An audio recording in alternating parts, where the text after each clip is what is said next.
मौसम के हवाले से आपको अपडेट करें। आपको बताएं कि आज मुल्क के बेशतर इलाकों में मौसम सर्द और खुश्क, जबकि शुमाली इलाकों और शुमाली बलूचिस्तान में शदीद सर्द रहेगा।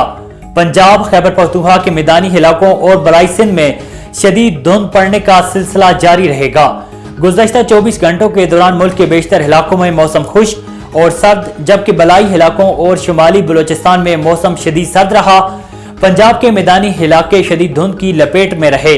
आज रिकॉर्ड की गई कम से कम दर्जा हरारत लैम -14, स्कर्दू -11, ज़ियारत -10, कलात 9, कलाम -8, अस्तोर गोपस -7, गलगित कोयटा -6, हुंजा 5, चित्राल और दीर में -4 डिग्री सेंटीग्रेड रिकॉर्ड किया गया है।